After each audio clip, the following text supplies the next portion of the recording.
Today we are going to learn about the DNA replication in prokaryotes.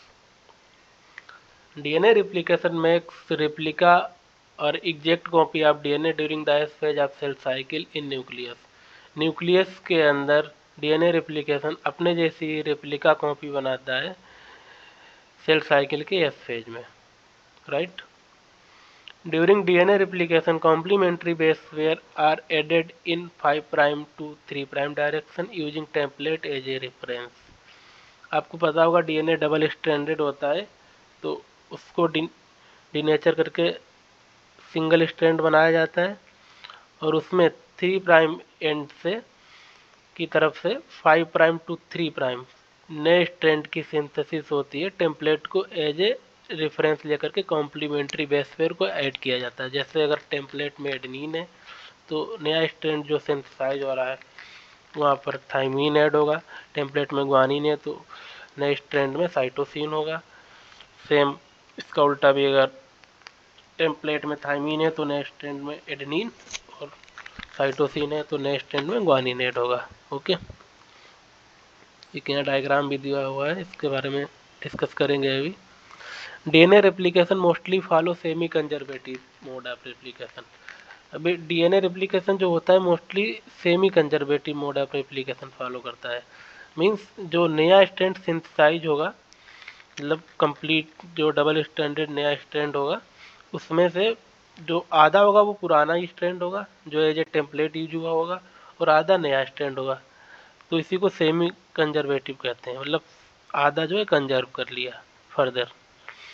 जैसे यहाँ पर देख सकते हैं आप, ये ब्लू लाइट ब्लू कलर में गिवन है, ये डबल स्टैंड रहा होगा, इसको डिनेचर करके सिंगल स्टैंड बनाया गया और यहाँ पर ये ओरिजिन ऑफ रेप्लिकेशन से नया स्टैंड रेड कलर में सिंथेसाइज हुआ और इधर भी सिंथेसाइज हुआ है. तो ये जो दोनों स्ट्रैंड है इसमें से एक के लाइट ब्लू वाला पुराना है और रेड वाला नया है, तो ये हो गया सेमी कंजर्वेटिव. ठीक है. Occurs in all organism. DNA replication सभी ऑर्गेनिज्म में होता है. By directional synthesis of new strand. अगर जो नया स्ट्रैंड सिंथेसाइज हो रहा है, जैसे आप यहाँ पे देखिए रेड वाला जो नया स्ट्रैंड सिंथेसाइज हो रहा है दोनों तरफ, ये बाई डायरेक्शनल है. जैसे इधर कंटिन्यूसली सिंथेसाइज हो रहा है 5' to 3' की डायरेक्शन में लेफ्ट की तरफ, और ये किधर है 5' to 3' की डायरेक्शन में लेफ्ट से राइट की तरफ सिंथेसाइज हो रहा है. तो ये दोनों बाई डायरेक्शनल है. ये एक रेप्लिकेशन फॉर्क होता है, इस पे डिस्कस करेंगे अभी. Requirements of DNA replication. अब डीएनए रेप्लिकेशन के लिए रिक्वायरमेंट्स क्या क्या है. सबसे पहला तो सिंगल स्टैंडर्ड डीएनए. डीएनए जो है सिंगल स्टैंडर्ड होना चाहिए जो एज ए टेम्पलेट यूज होगा. ठीक है. और दूसरा ओरिजिन ऑफ सॉरी यहाँ पे एरर हो गया थोड़ा. ओरिजिन ऑफ रेप्लिकेशन होना चाहिए, जिसको प्रोकैरियोट में ओराइसी कहते हैं. जैसे यहाँ पर देखिए आप, ये जो ब्लैक कलर में लाइन है ओरिजिन ऑफ रेप्लिकेशन है, यहीं से रेप्लिकेशन स्टार्ट होगा. प्राइमर फॉर फ्री 3' OH, और एक प्राइमर भी होना चाहिए जो फ्री 3' OH एंड प्रोवाइड कराएगा. आपको पता होगा जितने भी डीएनए रेप्लिकेशन एंजाइम होते हैं वो प्राइमर डिपेंडेंट होते हैं, मतलब उनको 3' OH चाहिए फर्दर एक्सटेंशन करने के लिए. वो डायरेक्टली ही कहीं से भी नया स्ट्रैंड सिंथेसाइज नहीं कर सकते हैं. पहला तो उन्हें टेम्पलेट चाहिए, दूसरा फ्री 3' OH चाहिए और ओराइसी तो होनी ही चाहिए. ठीक है.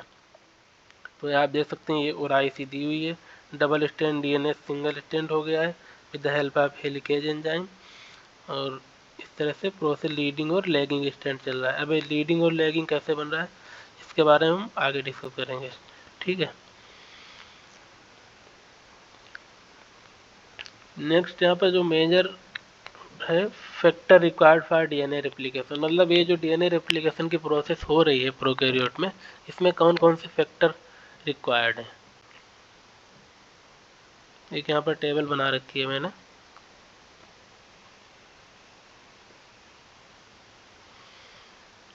से इकोलाई प्रोटीन, इकोलाई के अंदर ही इसकी स्टडी हुई थी रेप्लिकेशन की और उसके फंक्शन. पहला तो डीएनए ए चाहिए. एक डीएनए प्रोटीन चाहिए जो रिकॉग्नाइज करेगी ओरिजिन ऑफ रेप्लिकेशन. रेप्लिकेशन के लिए ओरिजिन ऑफ रेप्लिकेशन होनी चाहिए, तो उसको सबसे पहले रिकॉग्नाइज कौन करेगा, डीएनए प्रोटीन. उसके बाद DNA C load helicase onto the DNA, फिर डीएनए-सी प्रोटीन आएगी जो हेलिकेज को लोड करेगा डीएनए पे। उसके बाद डीएनए-वी आएगा, तो DNA helicase that unbind parental duplex. आपको जैसे बताया था कि डीएनए रेप्लिकेशन के लिए सिंगल स्ट्रैंड का होना जरूरी है, तो डीएनए भी आएगा, वो डीएनए डबल स्ट्रैंड को सिंगल स्ट्रैंड में कन्वर्ट करेगा, अनबाइंड करेगा पेरेंटल डुप्लेक्स, जो पेरेंटल डीएनए होगा, ठीक है। फिर एसएसपी जब पेरेंटल डीएनए अनबाइंड होकर सिंगल स्ट्रैंड में कन्वर्ट हो जाएगा, तो फिर से वो बाइंड ना कर जाए, फिर से हाइड्रोजन बॉन्ड उसमें फॉर्म ना हो जाए, उसके लिए एक एसएसपी प्रोटीन आएगी, सिंगल स्ट्रैंड बाइंडिंग प्रोटीन, जो maintain DNA in single strand state, ठीक है, मेंटेन करेगा उसको। फिर एक गामा कॉम्प्लेक्स होगा जो बीटा क्लैंप को लोडर करेगा। अब ये बीटा क्लैंप क्या होता है, ये सब सीक्वेंसली अरेंज किया हुआ है मैंने, इसी तरह से आता है। बीटा क्लैंप रिंग शेप्ड सब unit of DNA polymerase that clamp replicating polymerase. ये एक आप समझ सकते हैं, एक रिंग की तरह होता है जो डीएनए स्ट्रैंड पे क्लैंप कर जाता है और रिप्लिकेटिंग पॉलीमरेज को लेकर के चलता है। मतलब एक व्हीकल की तरह समझिए इसको, डीएनए स्ट्रैंड पे मतलब हैंग हो गया और सब डीएनए पॉलीमरेज को प्रोसीड कराया आगे की तरफ, क्योंकि हमें प्रोसीड करा के कॉम्प्लीमेंट्री बेस पर ऐड करने हैं ना। अब इतना मतलब ये बेस तो ऐडेंगे, उसमें प्राइमेज का रोल आएगा, क्योंकि आपको पता है डीएनए पॉलीमरेज के लिए हमें प्राइमर चाहिए जो 3 प्राइमरेज को प्रोवाइड कराएगा, सिंथेसाइज आरएनए प्राइमर।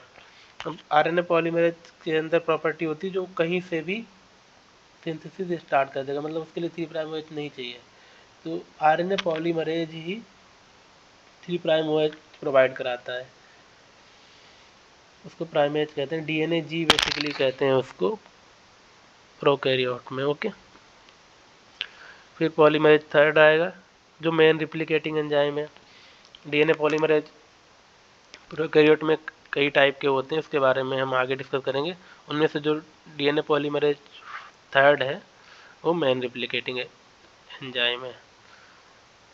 अब जब हेलिकेज आगे की तरफ बढ़ रहा है सिंगल स्ट्रैंड बनाने के लिए, तो वहाँ पर जैसे आपको पता है कि डीएनए डबल हेलिक्स होता है, हेलिक्स स्ट्रक्चर होता है डबल स्ट्रैंडेड। अब जब उसको अनबाइंड करोगे आप एक तरफ से ऐसे, तो उसमें स्ट्रेस आएगी सुपर कॉइल डीएनए में, तो उसको रिलीव करता है कट करके करके add replication fork. Replication fork के आगे जो आपको पिछली स्लाइड में रिप्लिकेशन फोर्क दिखाया था, उसको अलग करेगा, मतलब रिलीज करेगा जो स्ट्रेस होगी आप कह सकते हो, ठीक है। इसके बारे में हम आगे डायग्राम के थ्रू डिस्कस करेंगे तब ज़्यादा क्लियर होगा। अभी आप सिर्फ जो फैक्टर रिक्वायर्ड है डीएनए रेप्लिकेशन के लिए, उनके बारे में, उनके नाम और फंक्शन समझ लीजिए, ठीक है। पॉलीमरेज फर्स्ट होता है डीएनए, एक एंजाइम जो रिमूव करता है आरएनए प्राइमर को। अब जो प्राइमर स्टार्टिंग में बना था उसको रिमूव भी करना है, क्योंकि डीएनए में हमें आरएनए तो रखना नहीं है, डीएनए ही रखना है, तो उसको रिमूव करता है डीएनए पॉलीमरेज फर्स्ट, और उसी गैप को साथ के साथ डीएनए से फिल कर देता है साइमल्टेनियसली। जब फिल कर देगा तो लैगिंग स्ट्रैंड भी बनता है, लीडिंग भी, आपको बताया था। तो जब बार बार फिल करेगा उसको हटा करके, तो उसमें गैप आ जाएगा, उस गैप तो मतलब रिप्लिकेशन के थ्रू हो जाएगा, लेकिन जो दोनों को ऐड करेगा बीच में फास्फोडाइस्टर बॉन्ड भी बनाना पड़ेगा, उसका काम करेगा डीएनए लाइगेज, मोलिकुलर स्ट्रक्चर की तरह। सील होकर जाके फ्रैगमेंट इनटू कंटीन्यूअस स्ट्रैंड, और जो होकर जाके फ्रैगमेंट से उनको एक कंटीन्यूअस स्ट्रैंड में कन्वर्ट कर देगा। अब ये सारी प्रोसेस हो गई, उसके बाद अब डीएनए रेप्लिकेशन हो गया, अब प्रोसेस को रोकना भी है, उसके लिए एक टस प्रोटीन होती है जो बाइंड से टर्साइड and block the movement of DNA B. Sorry, यहाँ पर डीएनए वी होगा, थोड़ा टाइपिंग एरर हो गया है। तो टस प्रोटीन डीएनए वी से बाइंड होगा और रेप्लिकेशन को स्टॉप कर देगा। बेसिकली ये हेलिकेज के मूवमेंट को स्टॉप कर देता है। जब हेलिकेज मूव नहीं करेगा, DNA double two single strand convert नहीं होगा, तो फिर डीएनए पॉलीमरेज जो आपका ये क्लैंप था ये भी मूव नहीं कर पाएगा, और जब क्लैंप नहीं मूव कर पाएगा तो उसके साथ जो पॉलीमरेज है वो भी मूव नहीं कर पाएंगे, और सिंथेसिस जो है स्टॉप हो जाएगी, ठीक है।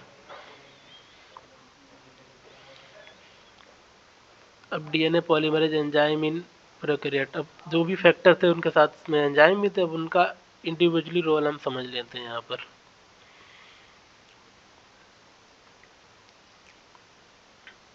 एक टेबल बनी हुई है अगेन।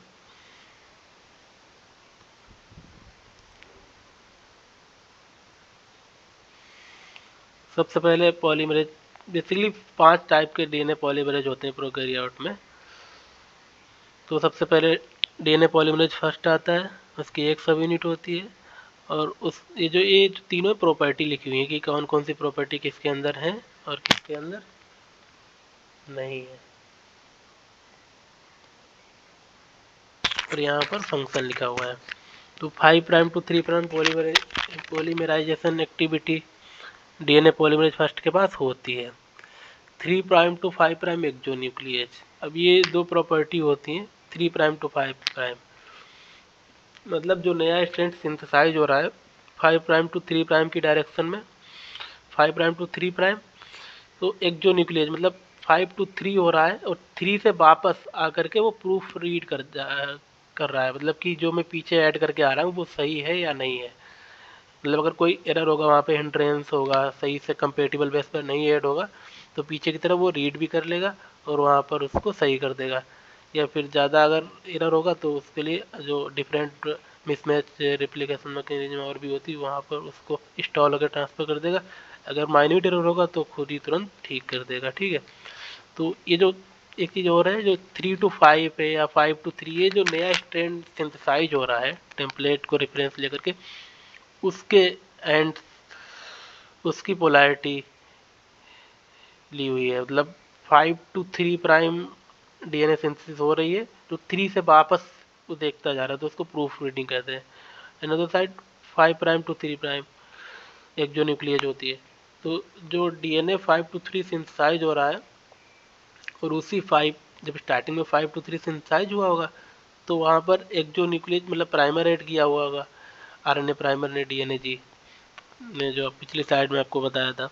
तो उसको प्राइमर को रिमूव भी करना है, तो वो प्रॉपर्टी किसके पास होती है उसके बारे में है। तो आपने यहाँ पर दो प्रॉपर्टी देखी, 3 टू 5 एक्जो और 5 टू 3 एक्जो।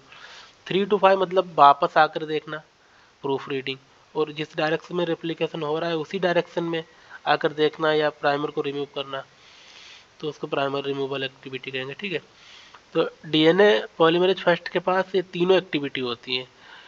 5 टू 3 पॉलीमराइजेशन की एक्टिविटी भी होती है, प्रूफ रीडिंग की भी होती है, और प्राइमर रिमूवल की एक्टिविटी भी होती है। एक चीज़ और यहाँ पर मैंने हाईलाइट भी कर रखा है, जो प्राइमर रिमूवल की एक्टिविटी होती है वो सिर्फ डीएनए पॉलीमरेज फर्स्ट के पास भी होती है, बाकी जितने भी रिमेनिंग 4 डीएनए पॉलीमरेज हैं किसी के पास भी ये एक्टिविटी नहीं है। राइट, फंक्शन की बात कर लेते हैं। तो डीएनए रिपेयर में आता है, जैसा बताया, एक्सोन्यूक्लियेज प्रूफ रीडिंग के थ्रू रिपेयर भी करेगा, प्रूफ रीडिंग के थ्रू, और प्राइमर रिमूव करेगा। ठीक है, दूसरा डीएनए पॉलीमरेज है second, 5 prime to 3 polymerization activity इसके पास होगी। बेसिकली एक ये वाली एक्टिविटी जो रिप्लिकेशन की है वो सभी के पास होती है। ठीक है, और प्रूफ रीडिंग की एक्टिविटी भी इसके पास होगी, लेकिन जैसा मैंने बताया था प्राइमर रिमूवल की एक्टिविटी पॉलीमरेज सेकेंड के पास नहीं होगी, ये सिर्फ फर्स्ट के पास ही है। ठीक है, और इसका रोल होता है असिस्ट करता है पॉलीमरेज थर्ड को, मतलब DNA polymerase second DNA polymerase third को असिस्ट करता है। अब फाइनली आता है पॉलीमरेज थर्ड, इसकी 10 सब यूनिट होती हैं, और जैसा मैंने बताया कि 5 प्राइम टू 3 प्राइम पॉलीमराइजेशन की एक्टिविटी सबके पास है, इसके पास भी प्रूफ रीडिंग होता है, लेकिन इसके पास जो है प्राइमर रिमूवल की एक्टिविटी नहीं होती। अगेन मैं बोल रहा हूँ, प्राइमर रिमूवल की एक्टिविटी सिर्फ डीएनए पॉलीमरेज फर्स्ट के पास ही है। नॉन रिप्लिकेटिंग एंजाइम है, जैसा मैंने बताया था आपको। इसके अलावा दो और रेप्लिकेशन एंजाइम है, फोर्थ एंड फिफ्थ, इसके पास भी रेप्लिकेशन, सभी के पास ही होती है रेप्लिकेशन की एक्टिविटी, लेकिन इसके पास प्रूफ रीडिंग की भी एक्टिविटी नहीं होती है, प्राइमरी रिमूवल तो नहीं है। गामा फैमिली का एंजाइम है और एरर प्रोन रेप्लिकेशन करता है, क्योंकि जैसा मैंने बताया कि इसके पास जब प्रूफ रीडिंग नहीं होगी तो वापस आकर ये प्रूफ रीड कर नहीं पाएगा और एरर होने के चांसेस रहेंगे। सेम फिफ्थ के साथ भी आप थोड़ा, इसमें स्लाइड एरर हुआ है, ये फिफ्थ होगा यहाँ पर, पॉलीमरेज फिफ्थ के पास भी पॉलीमराइजेशन की एक्टिविटी है, प्रूफ रीडिंग की इसके पास है नहीं, इसीलिए तो ये एरर प्रोन रेप्लिकेशन करेगा ना। और प्राइमर रिमूवल की तो किसी के पास नहीं है, सिर्फ डीएनए पॉलीमरेज फर्स्ट के पास ही है। सेम इसका भी रोल है, बाय फैमिली का एंजाइम है और एरर प्रोन रेप्लिकेशन कराएगा। यहाँ तक क्लियर हो गया आपको। अब फर्दर हम थोड़ा ये जो मेन रेप्लिकेटिंग एंजाइम है आपका डीएनए पॉलीमरेज थर्ड, इसके बारे में डिस्कस कर लेते हैं। इसकी 10 सब यूनिट है, हमने यहाँ पर डिस्कस किया हुआ है। DNA polymerase third discovered by Thomas कोहनबर्ग।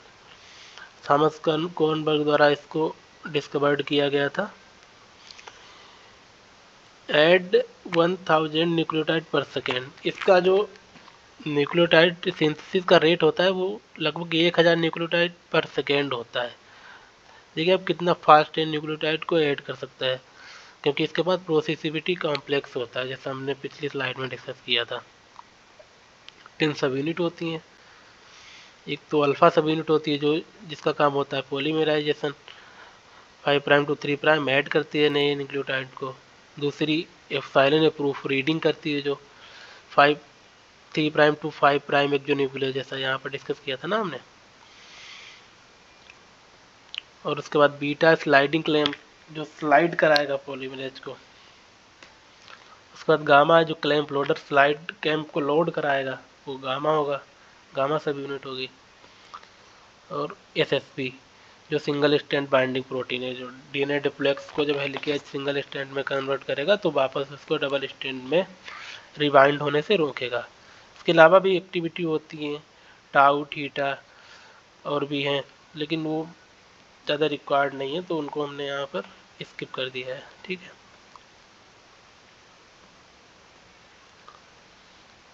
अब आप यहाँ पर इस डायग्राम के थ्रू समझ सकते हैं किस तरह से प्रोसेस प्रोसीड हो रही है। बाकी जो फैक्टर थे और जो एंजाइम थे उसके बारे में हमने डिस्कस कर ही लिया है, बेसिक इंट्रोडक्शन भी डिस्कस कर लिया है।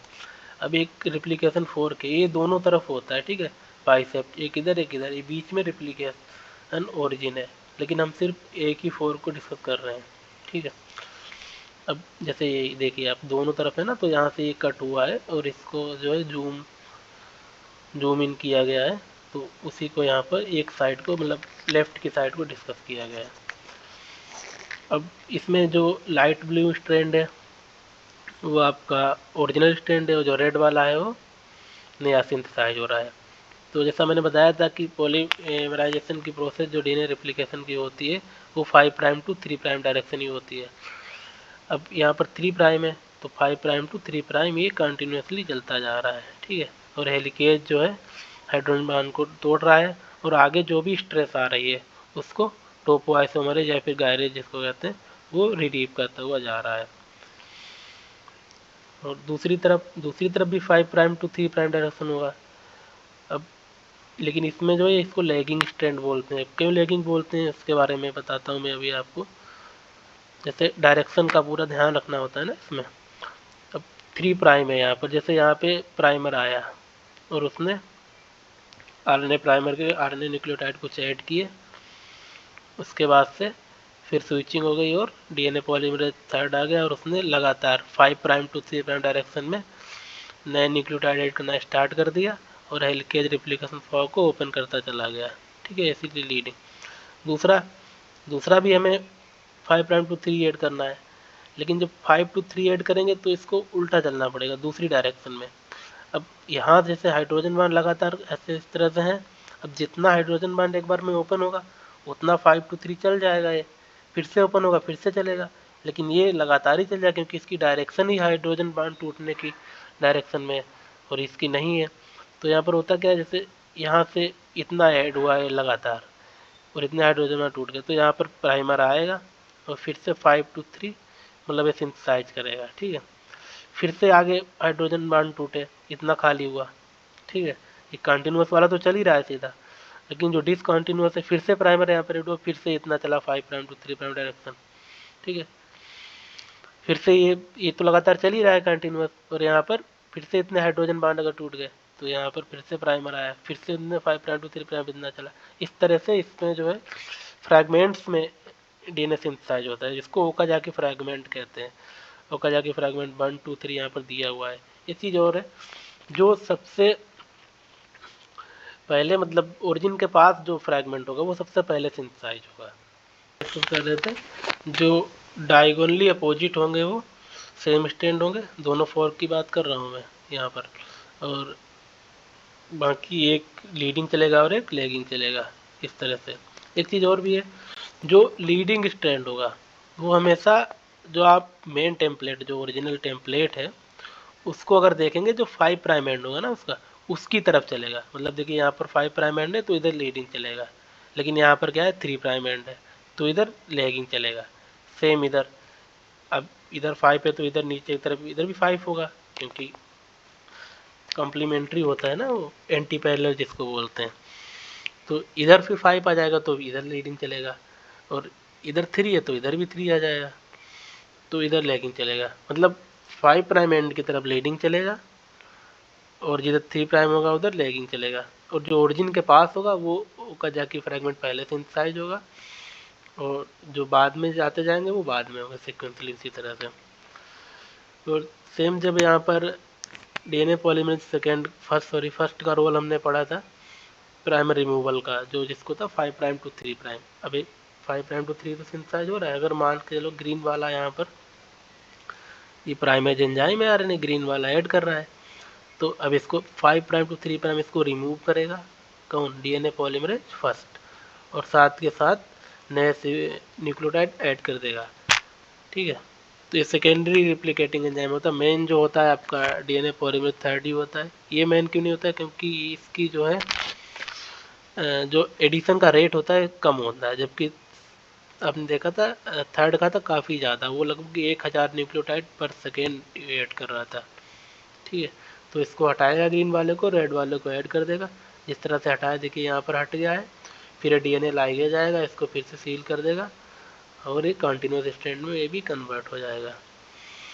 चीज़ें यहाँ पर दी हुई हैं, एक बार बात आउट कर लेते हैं हम। लीडिंग स्ट्रैंड दे बताया था आपको, सिंथेसाइज हो रहा है लगातार, पॉलीमरेज थर्ड मेन एंजाइम है वो इस तरह से रेप्लिकेट करता जा रहा है। स्लाइडिंग क्लैंप पे लोड है पूरा एंजाइम, इसको भी हम डिस्कस कर चुके हैं। सिंगल स्ट्रैंड बाइंडिंग प्रोटीन भी लगी हुई है एसएसबी जो थी, क्योंकि ये फिर से आपस में बाइंड ना हो जाए, फिर से बाइंड होगा तो इसका मूवमेंट में हिंड्रेंस आएगा ना, तो इसको ही रोक के रखेगा। हेलिकेज, हेलिकेज इसको कट कर रहा है, हाइड्रोजन बांड को सभी अलग सिंगल स्ट्रैंड में कन्वर्ट कर रहा है। ठीक है, ये पेरेंटल डीएनए है। ये टोपोआइसोमरेज जो हेलिकेज से जो हिंड्रेंस आएगा उसको ये, सॉरी हिंड्रेंस नहीं, जो स्ट्रेस आएगी, मतलब कोई भी अगर रस्सी है उसको एक तरफ से खोलोगे तो दूसरी तरफ वो उसको क्या बोलते हैं ऐंठ जाएगी, तो उसको रिलीव करेगा ये आपका टोपोआइसोमरेज। ठीक है, आरएनए प्राइमर रे प्राइमर को सिंथेसाइज करेगा, क्योंकि आपको पता है, इसका मैंने डिस्कस कर ही चुका हूँ मैं कि डीएनए पॉलीमरेज के लिए 3 प्राइम OH फ्री चाहिए, लेकिन वो होता नहीं है, तो आरएनए प्राइमर उसको प्रोवाइड कराता है। अच्छा, इसको 3 प्राइम OH फ्री चाहिए नहीं, ये कहीं से भी स्टार्ट कर देता है, तो इससे कहीं से भी स्टार्ट करा के, मतलब कहीं से का मतलब है कि बिना 3 प्राइम OH के स्टार्ट करा के और 3 प्राइम OH को प्रोवाइड करा देता है। ठीक है, फिर ये लेगिंग स्टैंड बोलते हैं इसको, लेगिंग स्टैंड की टेम्पलेट है, और जो बन रहा है वो लेगिंग स्टैंड है। स्लाइड क्लैंप यहाँ भी चल रहा है same, lagging strand discontinuous synthesis, RNA DNA polymerase first जो आपको बताया था प्राइमर को रिमूव करेगा, और आरएनए प्राइमर को रिमूव करके डीएनए के न्यूक्लियोटाइड ऐड करेगा। अच्छा, ये क्यों बन रहा है ये चीज़ भी क्लियर आपको हो ही गई होगी, क्योंकि ये हाइड्रोजन बांड इस डायरेक्शन में टूट रहे हैं। अब 5 to 3 चल रहा है, इधर 5 to 3 तो चल जा रहा है, अब इसको भी इधर 5 to 3 इधर तो चला नहीं सकते 5 to 3, क्योंकि इधर चलाएंगे तो 5 दोनों एंड सेम हो जाएंगे ना, जबकि डीएनए आपका एंटी पैरेलल होता है। तो इधर 5 है तो इधर 3 आना चाहिए लास्ट में, इधर 3 आने के लिए हम 5 to 3 इधर से स्टार्ट करेंगे। भाई 5 to 3 करेंगे तभी ना 3 इसके 5 के सामने आएगा। तो उसके लिए जो है, फिर जितना हाइड्रोजन बांड टूटेगा उतना सिंथेसाइज होगा, फिर जितना टूटेगा फिर उतना सिंथेसाइज होगा, फिर जितना टूटेगा फिर उतना सिंथेसाइज होगा, तो ये पार्ट्स में रिप्लिकेट होता है, जबकि ये आपका लगातार रिप्लिकेट होता जाता है। ठीक है, तो डिस्कस कर लिया हो, आपको समझ में आ गया होगा ये पूरा। फिर भी कुछ डाउट वगैरह होता है तो आप मुझसे पूछ सकते हैं। Okay, thank you for watching.